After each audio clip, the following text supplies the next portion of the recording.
I was joking I should have a t-shirt that says, "I am not leaving this year." Everybody's been asking me the same question. I'm like a record on repeat, broken record.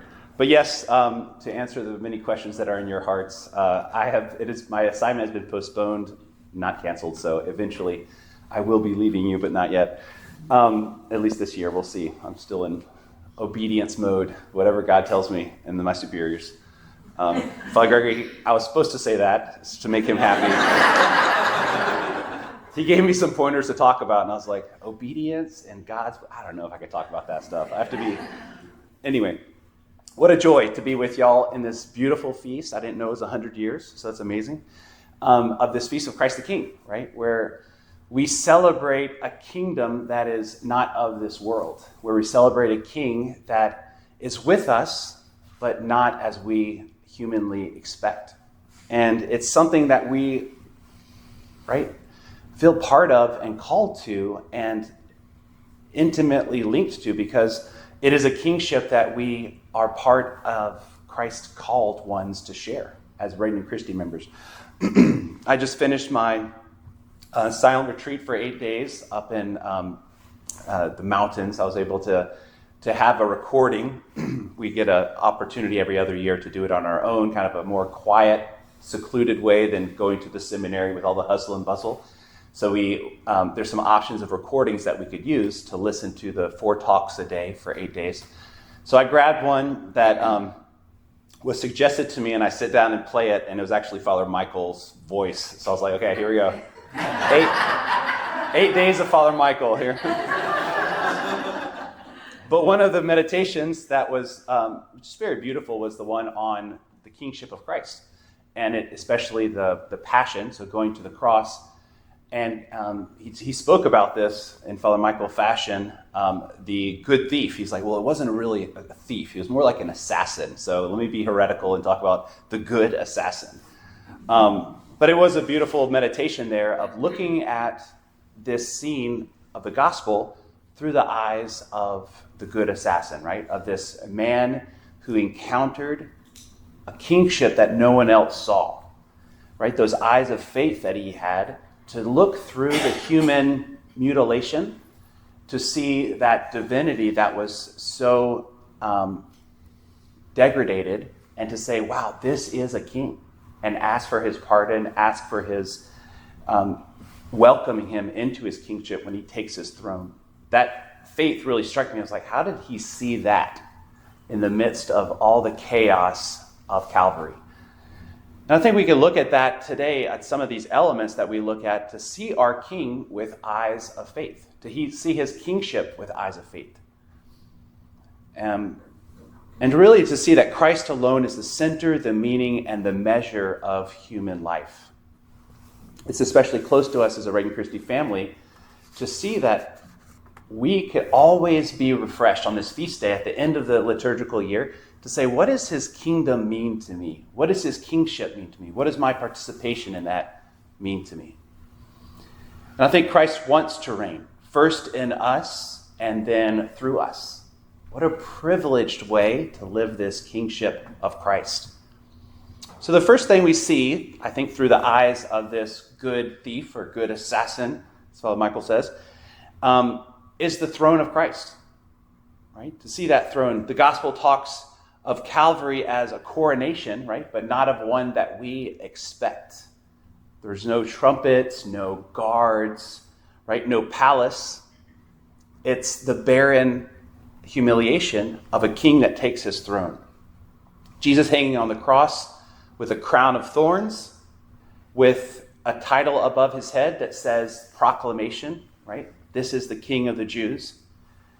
It's the way that Christ had always chosen to reveal Christianity. That Christ is not there by domination, by a self-gift of love. He conquers not by shedding other people's blood, as kings have always done, but by pouring out his own. And what is his first, royal act as king that the good thief or the good assassin saw with eyes of faith? It's not commanding armies, right? Or condemning sinners, putting everyone that betrayed him to death. but by opening the paradise to a criminal who whispered, "Jesus remembered me." He rules by mercy. Pope Francis talks about this. He says, Jesus' throne is the cross. His victory is love, and his crown is made of mercy. So that's the first thing we see, is that his throne is the cross. And the second thing I think the good thief shows us is, what kind of kingdom does Jesus want? Yeah, I don't see his rulers, but he still recognizes him as king. So what is the kind of kingship, the kingdom that Christ wants? Pope Pius the 11th, that instituted this 100 years ago, this feast day, he instituted because the world was beginning to forget God, right? Not too far distant from our reality. But there were ideologies that were rising: communism, fascism, nationalism, socialism, all these that were trying to vie for power, and all the wars that were happening, each claiming to be the answer. We've got the answer for you, right? And the Pope once wanted to remind the church that there is only one true king, and only his kingdom lasts. Right? There's still ideologies and vying for power in today's world, but it's different. Now today, it's more comfort, the ideologies of success, of self-reliance, of individualism, the politics of anger. These compete for our hearts so fiercely, right? There's still that concern that Pope Pius saw back then, but it's different, it's mutated. But Christ's kingdom is different. It's a kingdom of truth in a world of confusion. It's a kingdom of service in a world of status. It's a kingdom of mercy in a world of outrage. It's a kingdom of mission in a world of comfort. It's a kingdom of unity in a world of division. Right? I think that's where Regnum Christi speaks to us so beautifully in our charism, that we're called to make Christ's kingdom, Christ's kingship, present everywhere in every dimension of our lives. My prayer, my family life, my work, my apostolate, all these things are not just to imitate his work, but to let my heart be shaped by his own. To really let his kingship rule in all parts of my life.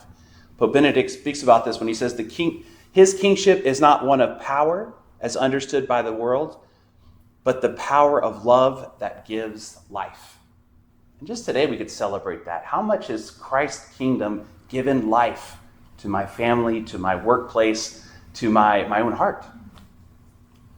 And I think the good thief in a third way shows us that his kingship begins in the heart, right? Where we've all experienced Christ's voice in a very particular way.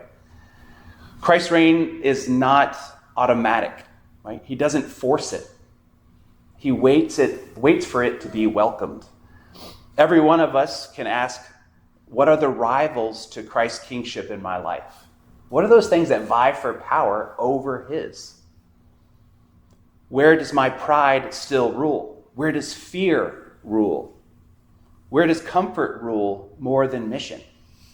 Christ is not interested in being one influence among many, but today we celebrate that he is king over all things. He is king of the universe, universal reign over all things.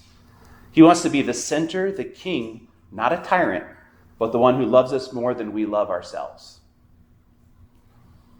This is why Regnum Christi places so much emphasis on our daily prayer, examination of conscience, my spiritual guidance, apostolic availability, and forming a heart like Christ, because we want him to transform everything. Nothing is outside of the reach of his kingdom. And if Christ does not reign in us, he cannot reign through us. So he reigns from the heart, that throne of our heart. Bishop Barron said really well, better than any I could do, obviously, but he said, everyone gives their heart to something. The only question is whether your king can save you. Right? So all those other things that vie for power in my life, can they save me? Can they really give me all that Christ can give? The fourth thing that I think that the good thief shows us that he sees, those eyes of faith, is that Called to be an apostle who extends his kingdom. Right? When he saw John and Mary, the Marys there, the women, he saw that being part of the kingdom is being called to be an apostle. And at baptism, confirmation, and in our promises and commitments that we make to Christ and the church through Regnum Christi, we are not just members of the church, but we are apostles of the King. I think at the foot of the cross, when we see the King, Christ on the cross, we're reminded we're called to share him. Every time we serve the poor, accompany a soul, evangelize in our workplace, we're not just members of the church. When we work with our children, right, to form our children, lead a team, support our parish, bring someone to confession, or offer a hidden sacrifice that no one else sees. We're building the kingdom. We're expanding his kingdom in ways that we can't measure, right? I think Regnum Christi, our members, right, we often say that Christ needs apostles. Christ, God, is all-powerful. He doesn't need us, right? But in some mysterious way, he invites us to be part of this. He invites us to experience the joy of spreading his kingdom. And he's chosen us to work through our hearts. Today we could be reminded, encouraged, inspired to say, how much is he working through our hearts? Christ tells us today, I choose you to be my instrument. I choose you to be my witness. I choose you to help me win over hearts. His kingdom is built one soul at a time, starting with my own. Let Christ reign in my heart today in a more profound way. And a final image is that of the two kings, right? The two kings that the thief saw. He saw the worldly dominance, the power of human power that put him there on the cross. One that rules by fear, by violence, by pride, by domination. And then he saw the King of Christ. So contrasted, right? Total opposite, right? And that one is the one that rules by mercy, by truth, and by sacrifice, giving himself to another. And only one of those kings is still ruling 2,000 years later. When we allow Christ to be our king, we offer our lives and see that it becomes to bear fruit that lasts, where peace is given instead of anxiety, where purpose instead of confusion, where mission instead of mediocrity, where mercy instead of resentment. This is the kingship that Christ offers us in such a gratuitous way. Who are we to be asked to be ambassadors of the King in the world today? Cardinal Cantalamessa, who works as the, homilist, or was the homilist for the papal office, he said, Christ is the only king who does not take your freedom, but restores it. And I think that's what the good thief, the good assassin, as Father Michael says, saw from the cross. He's like, this king offers me true freedom, and I submit to his rule. So, in all these things that the thief teaches us, that he sees, let us be inspired to really see that throne as the cross, to see his kingdom is different than other kingdoms, to see it begins in the heart, to see that we're called to be apostles to extend this kingdom, and that his kingship is the one that bears eternal fruit, that lasts forever. So let us today renew our allegiance to the King as we renew our vows or our promises to Christ. Let us be grateful for these simple, subtle ways that we bring his kingdom into the world, not grandiose or like flashy, right? But into our hearts. And like the good thief, we could say this prayer, Jesus, remember me. Jesus, be the King of my life. Amen. Amen.